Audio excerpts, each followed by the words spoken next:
Los materiales que utilicé para realizar el recipiente fueron 5 botellas de plástico, de preferencia que las 5 botellas sean del mismo tamaño. Como primer paso deberemos tomar una de las botellas de plástico y realizar cortes en esta área para poder quitar las partes esféricas de la botella o las partes que pues no nos interesan. Y luego realizaremos un corte en la parte del medio de la botella. ¿Para qué hacemos esto? Para obtener una lámina con el plástico de la botella. Debemos enrollarlas y obtendríamos algo así. No se preocupen si no son del todo lisas, ya que a la hora en que empecemos a pegar unas caras con otras, estas tomarán una forma más lisa.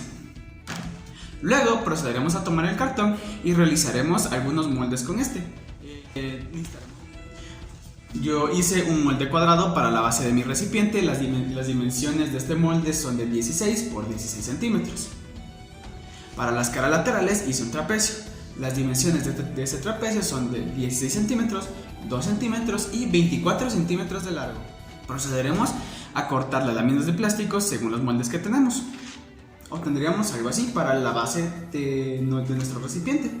Necesitaremos una plancha de plástico de nuestro molde cuadrado y 4 de nuestro molde con forma de trapecio. Luego de eso procederemos a pegar unas caras con otras hasta tener la forma de nuestro recipiente. Yo para pegarlas opté por utilizar papel contact. Más o menos deberíamos hacer algo así. Empezar a pegar por los lados unas caras con otras. Yo utilicé papel contact tanto de un lado como del otro para que no haya fugas de agua.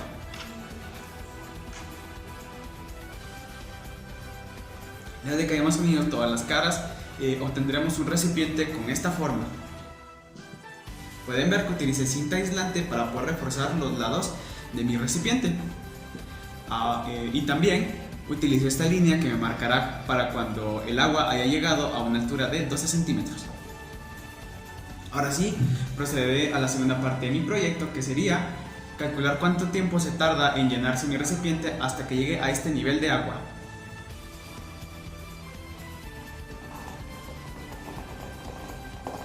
Esto puede tardar 5 minutos después.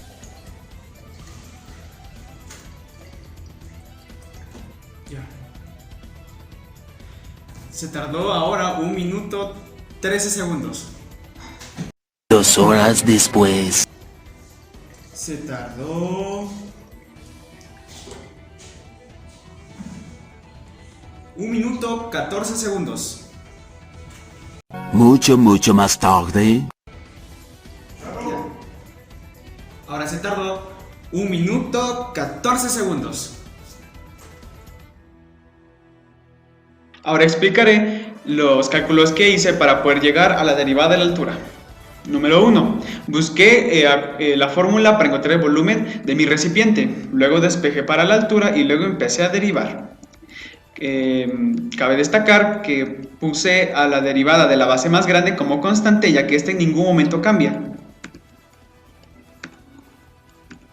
Luego quise encontrar a cuánto equivalía la base más pequeña cuando la altura de mi trapecio era la mitad de la altura del trapecio original. Para esto utilicé triángulos semejantes. Entonces, si la altura del triángulo es la mitad del triángulo original, entonces la base también es la mitad de la base original. Y entonces utilicé una fórmula con la cual la base más pequeña es igual a la base más grande menos 2 veces la base del triángulo pequeño, lo cual me dio como resultado 9 centímetros. Luego de eso quise encontrar a cuánto equivalía la altura de del agua cuando llegara a esta medida de la base más pequeña. Para eso utilicé Pitágoras.